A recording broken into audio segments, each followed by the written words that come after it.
हे दोस्तों, क्या आपको पता है कि 1960 में चाइना की जीडीपी 128 बिलियन डॉलर की थी, लेकिन तब इंडिया की जीडीपी थी 148 बिलियन, अराउंड 16% ज़्यादा चाइना से। फिर 18 साल बाद 1978 में इंडिया और चाइना की जीडीपी 293 बिलियन डॉलर की हो गई। उस साल दोनों देश एक दूसरे के इक्वल थे, बट फिर चाइना की जीडीपी एक्सप्लोड होने लगी। आज चाइना की जीडीपी इंडिया की जीडीपी से 4 गुना ज़्यादा है। जहां इंडिया की टोटल जीडीपी 3 ट्रिलियन डॉलर की है, वहीं चाइना की टोटल जीडीपी 14.4 ट्रिलियन डॉलर की है। चाइना दुनिया में सेकंड नंबर पे आती है अमेरिका के बाद, जबकि हम 5th नंबर पे आते हैं। आखिर कहाँ गलती कर दी हमने? क्यों हम इतने पीछे होने लग गए 1978 के?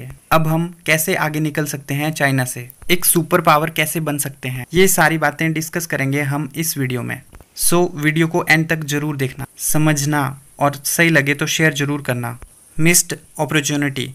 चाइना पहले एक गरीब देश था जो पूरी तरह एग्रीकल्चर पर ही डिपेंड था, पर फिर वो निकल कर आगे बढ़ना स्टार्ट हुआ कि जब वो कम्युनिस्ट इकोनॉमी पॉलिसी से हट के कैपिटलिस्टिक इकोनॉमिक पॉलिसी की सोच रखने लगा। एग्जाम्पल, दिसंबर 1978 में चाइना ने अनाउंस किया ओपन डोर पॉलिसी फॉरेन वालों के लिए, जिसकी हेल्प से चाइना के बाहर के भी लोग, मतलब फॉरेनर्स, चाइना में अपनी दुकानें खोल सकते थे, इजीली बिजनेस कर सकते थे, जिसने बहुत सडन बूस्ट दिया उनकी इकोनॉमी को। जबकि इंडिया ने पहले तो इसे अवॉइड किया, फिर ये सेम चीज करना स्टार्ट की 1991 को, जो भी पूरी तरह से नहीं बल्कि पार्शली, जिसकी वजह से ही हम पीछे होने लगे थे। जहां चाइना पूरे वर्ल्ड के लिए एक फैक्ट्री बन चुका था, वहीं इंडिया इंपोर्ट करने वाले सब्स्टिट्यूशन पे ही टिका रहा, ना कि एक्सपोर्ट करने पर फोकस करा। तब हमारी गवर्नमेंट, कांग्रेस और जनता पार्टी दोनों यही चाहते थे कि इंडियंस ही इंडियंस को सामान बेच सके, जो कोई गलत चीज नहीं लग रही थी। पर फिर प्रॉब्लम थी कि इंडिया ने अपने आप को स्केल में बड़ा ही नहीं किया।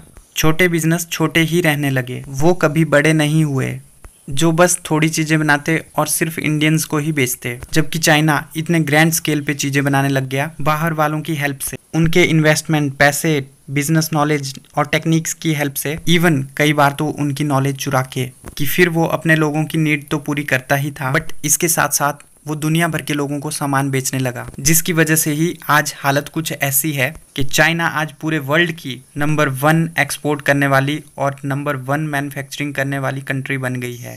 नाउ एक और इंटरेस्टिंग नोट करने वाली बात है, जहां यूएसए का इंपोर्ट 13.9% है, वहीं चाइना का इंपोर्ट आप देखोगे तो 11.3% है। यूजुअली चाइना कम चीजें मंगवाती है और ज्यादा चीजें बेचती है, वो भी यूजुअली रॉ मटेरियल, अच्छा प्रोडक्ट बना के महंगे में दूसरों को बेचती है।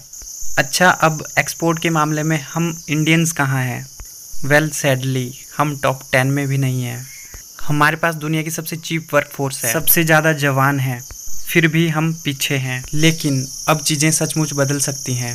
Bad time for China. देखो, 2016 वो साल था जब अराउंड 30 साल में चाइना का मैन्युफैक्चरिंग रेट ग्रो होने के बजाय कम हुआ। क्यों? देखो, बात ये थी 1990 में काम करने वाले एक वर्कर की ईयरली सैलरी $150 थी पर एवरेज, बट ये सब प्रोडक्ट मैन्युफैक्चरिंग करने और एक्सपोर्ट करने की वजह से चाइना बहुत जल्दी बहुत अमीर होने लगा, जिसकी वजह से ही उनके लोगों की एवरेज इनकम 2005 में $150 से बढ़ के $2800 तक बढ़ गई, जो 2015 में हो गई $8900 बिलियन, जो कि आज हो गई है 2020 में $13,500 बिलियन। मतलब 8500% बढ़ गई है एवरेज पर्सन इनकम सिर्फ 30 सालों में, जो कि एक चमत्कार से कम नहीं है। लेकिन इसका मतलब ये भी हो गया है कि चाइना ने एक इम्पॉर्टेंट पॉइंट छोड़ दिया है, जो इन्वेस्टर बिजनेसमैन को बहुत ज़्यादा अट्रैक्ट करता था, जो था चीप लेबर। चाइना अब वो सस्ता देश नहीं रहा जो कि पहले था, जो कंपनीज को बहुत ज़्यादा अट्रैक्ट करता था। इसका रिजल्ट 2016 में दिखा, बट ये तो सिर्फ शुरुआत थी। पर हाँ, इसके बाद चाइना को फिर से ग्रोथ दिखी, बट फिर हो गई चाइना और अमेरिका के बीच बड़ी प्रॉब्लम। अमेरिका ने हाई टैरिफ चार्ज करना शुरू कर दिया चाइना के प्रोडक्ट्स पे, जिसकी वजह से 7% तक डिक्रीज आया अमेरिका का चाइना से सामान इंपोर्ट पे, जो कि ह्यूज था। बिकॉज इसके साथ ही कई कंपनीज अल्टरनेटिव देखने लगी चाइना के। इसके साथ साथ प्राइवेसी को लेकर भी बहुत सारे इश्यूज हो रहे थे। लाइक चाइना के पास बहुत सारा वैल्यूएबल डाटा जा रहा था, जो कि कभी भी गलत काम के लिए यूज़ किया जा सकता है। सो ये सारी चीज़ें चाइना और वेस्टर्न कंट्रीज़ के बीच में प्रॉब्लम क्रिएट करने लगी। इसीलिए आज आप देखोगे कि बड़ी कंट्रीज और कंपनीज प्राइवेसी और प्रोटेक्शन के लिए चाइनीज सॉफ्टवेयर को अवॉइड करती हैं, कुछ तो उन्हें बैन कर देती हैं। इसके साथ साथ अब कंट्रीज डोमेस्टिक लेवल पर प्रोडक्ट बनाने पर फोकस कर रही हैं। द वर्ल्ड अगेंस्ट चाइना, ऐसे ही कई रीजंस। और अब कोविड-19 ने ऑलमोस्ट सभी देशों को चाइना के अगेंस्ट कर दिया है। कोविड से वैसे तो कई बहुत सारी बुरी चीज़ें हुई हैं, बट एक चीज़ जो लॉन्ग टर्म में कई सारी कंट्रीज़ को काफ़ी इम्पोर्टेंट बात सिखा रही है, वो ये है कि उन्हें चाइना पे बिल्कुल भी डिपेंडेंट नहीं होना है। फॉर एग्जांपल, चाइना एक लीडिंग सप्लायर था पूरी दुनिया में मेडिकल इक्विपमेंट्स का, लेकिन जब ये पेंडेमिक आया, क्योंकि सब डिपेंडेंट थे चाइना पे मास्क, वेंटिलेटर और 100 से भी ज़्यादा इम्पोर्टेंट मेडिसिन के लिए, सो इसकी वजह से कई लोगों की जानें चली गई, क्योंकि चाइना उतना मैन्युफैक्चर ही नहीं कर पा रहा था जितना कि वर्ल्ड को चाहिए था। प्लस क्योंकि वो अकेला था प्रोडक्ट्स देने में, इसीलिए वो मनचाहे रेट पे जितना चाहे उतना सामान दे रहा था हर एक कंट्री को, खराब अच्छा सब बेच रहा था बिना कोई फिक्र। अब ये सब बातों ने ही हर एक कंट्री को, हर एक बिजनेस करने वाले को गहरी नींद से उठा दिया और एक चाइनीज़ थप्पड़ मारा और रियलाइज़ करवाया कि कितना गलत कर दिया उन्होंने एक कंट्री पे डिपेंड होके। सच में आज लाखों लोगों के बिजनेस खराब हो चुके हैं, क्योंकि चाइना से उन्हें प्रोडक्ट मिल ही नहीं पा रहे हैं टाइम से, जिन्हें वो आराम से बेच के प्रॉफिट कमाते थे। इसीलिए पूरी दुनिया भी चाइना के अगेंस्ट ही जा रही है। उनकी लापरवाही, उनका घमंडी एटीट्यूड और कई सारे रीजंस की वजह से कई सारी बड़ी कंट्रीज अब खुद मैन्युफैक्चरिंग करने पर फोकस कर रही है। एग्जाम्पल, जापान ने $2.2 बिलियन का इंसेंटिव प्लान बनाया है, जिससे कि वो चाइना से अपने मैन्युफैक्चरिंग यूनिट्स का बेस हटा देंगे।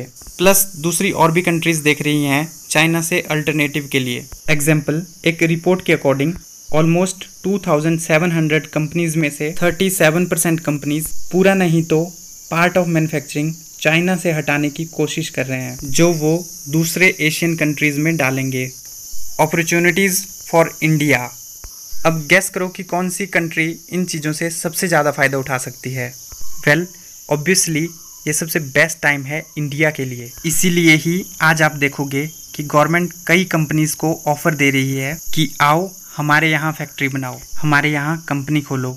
बट इतना भी काफ़ी नहीं होगा। शॉर्ट टर्म के लिए ये सब सही है, पर लॉन्ग टर्म के लिए कि कंपनी खुद हमारे पास आए बिना कोई फिक्र किए, तो हमें 3 चीज़ों के ऊपर फोकस करना होगा। बिकॉज़ ये तीनों पॉइंट इतने इम्पॉर्टेंट हैं कि जिन्होंने बहुत सारी कंट्रीज़ और कंपनीज़ को चाइना के लिए अट्रैक्ट किया, जो कि आज भी करती हैं, जो कि कलाम जी ने अपनी बुक्स में हमेशा कही हैं कि इंडिया को ये चीज़ें ट्राई करनी चाहिए। जिसमें नंबर 1 चीज़ है क्वालिटी एंड स्केल। धीरू भाई के इतने अमीर होने और इतने सक्सेसफुल होने का सबसे बड़ा और मेन रीज़न ये था कि धीरू भाई अंबानी क्वालिटी पे बहुत ज़्यादा फोकस करते थे। जहाँ मैक्सिमम लोग सिर्फ प्रॉफिट कमाने के लिए सस्ते इवन ख़राब प्रोडक्ट भी बेच देते थे, वहीं धीरू भाई अंबानी वर्ल्ड क्लास प्रोडक्ट्स बनाने पे फोकस करते थे और उन्हें भी ज़्यादा क्वांटिटी में बनाते थे। इनफैक्ट वो वॉल्यूम बेस्ड प्रॉफिट पे ही फोकस करते थे, जैसा कि वॉलमार्ट करता है, जैसे कि कम प्रॉफिट पे ज़्यादा चीज़ें बेच के प्रॉफिट कमाना। इन शॉर्ट, उन्होंने क्वालिटी और क्वांटिटी दोनों पे काम किया, जिसमें उन्हें और चाइना को इतना ग्रेट बना दिया है। इसीलिए यही सेम चीज़ हर इंडियन, हर बिजनेसमैन के दिमाग में होनी चाहिए। हर इंसान को क्वालिटी और क्वांटिटी दोनों पे फोकस करना चाहिए। अगर हमें लॉन्ग टाइम के लिए पूरी दुनिया के लिए चीज़ें बना के देनी है, तो फिर हमारे पास चीप लेबर भी होगा, क्वांटिटी भी होगी एंड क्वालिटी भी होगी, सब होगा। वो पक्का लोगों को बहुत ज़्यादा अट्रैक्ट करेगा इंडिया के लिए। लेबर से ही रिलेटेड आता है second important point, skilful labour. Tim Cook ने एक इंटरव्यू में कहा था कि हम अभी भी चाइना से प्रोडक्ट बनवाते हैं, इसीलिए नहीं कि वो सस्ते में काम करते हैं, नहीं, सस्तापन तो उनका कब से ख़त्म होता जा रहा है, बट हम बनाते हैं उनसे आज भी, क्योंकि उनके लोग बहुत क्वालिटी काम करते हैं, जो बहुत प्रोडक्टिविटी के साथ काम करते हैं, अच्छे से अच्छा, ज़्यादा से ज़्यादा काम कम टाइम पे करते हैं। देखो दोस्तों, आज हमारे देश में बहुत सारे अच्छे से अच्छे डॉक्टर्स, इंजीनियर्स और एडवोकेट मिल जाएंगे, बट आई थिंक हमारे देश में ही सबसे ज़्यादा यूजलेस डिग्री वाले भी मिल जाएंगे। लोगों के पास आज के टाइम के हिसाब से रेलिवेंट स्किल्स नहीं है, प्रोफेशनल स्किल्स नहीं है, एक्सपर्टीज़ नहीं है अलग अलग सेक्टर में। जिसकी वजह से ही बहुत सारे लोग जॉबलेस भी हैं, जो एजुकेशन का बिल्कुल भी फ़ायदा नहीं उठा पा रहे। इसीलिए यह बहुत ज़रूरी है कि इंडिया अपने बॉटम 30% स्टूडेंट्स जिनके पास एजुकेशन है, स्किल्स नहीं है, उन्हें स्किल सिखाए। इनफैक्ट हम सबको हाई स्किल वाला इंसान बनना चाहिए, मेहनत करने वाला इंसान बनना चाहिए, ना कि केवल गवर्नमेंट जॉब के सपने देखने वाले आलसी इंसान। Number 3, infrastructure. अभी मैंने 6 साल पुराना वीडियो देखा जिसे हमारे ही देश का चैनल कवर कर रहा था, जहां उन्होंने इंडिया और चाइना के रोड इंफ्रास्ट्रक्चर को कवर किया था। ना वो वीडियो देख के मुझे बहुत बुरा लगा। इतने सालों बाद भी इंडिया के पास चाइना के कंपेयर का इंफ्रास्ट्रक्चर आज भी नहीं है। जो उनके पास सालों पहले था वो इंडिया के पास आज भी नहीं है। क्यों? वेल, कई रीजंस हैं। बिकॉज हम इन बातों पे उतना फोकस ही नहीं करते, आपस में ही लड़ते रहते हैं, प्लस करप्शन और बहुत सारी ऐसी प्रॉब्लम्स। इसीलिए ही जो काम 2 सालों में ख़त्म होना था उसे 5 साल लग जाते हैं ख़त्म होने के लिए, और वो भी बिना क्वालिटी के, जो कि हमारी तरह इंडियंस को ही और बाहर से आने वाली और भी कंपनीज़ और कंट्रीज़ को पसंद नहीं आती है। बिकॉज कंपनीज़ का मेन एम ये नहीं होता कि प्रोडक्ट बन जाए और बस बात ख़त्म। वो जो प्रोडक्ट बन जाते हैं उनका यहाँ से वहाँ ट्रांसपोर्टेशन होना भी बहुत ज़रूरी है, टाइमली, जो हमारे यहाँ के रोड्स और ट्रैफिक की वजह से बहुत मुश्किल हो जाता है यहाँ से वहाँ पहुँचना। इसलिए यह हमारे लिए भी बहुत ज़रूरी है कि हम भी चाइना की तरह वर्ल्ड क्लास 3-3 लेवल के रोड्स बनाएं, जो कि एक के ऊपर एक और भी इनोवेटिव चीज़ें करें जो हम कर सकते हैं इंडिया में, ताकि हमारा इंफ्रास्ट्रक्चर भी बहुत अच्छा हो इंडिया में। अब वैसे तो बहुत सारी और भी चीज़ें हैं, like simple rules and regulation banana business के लिए और कंपनीज़ के लिए, टेक्नोलॉजी इनोवेशन पे फोकस करना, गवर्नमेंट का बेटर स्कीम बनाना, और भी बहुत सारी चीज़ें। बट अभी के लिए हम सिर्फ इन 3 चीज़ों पे भी फोकस करेंगे तो हम बहुत जल्दी बहुत आगे बढ़ जाएंगे।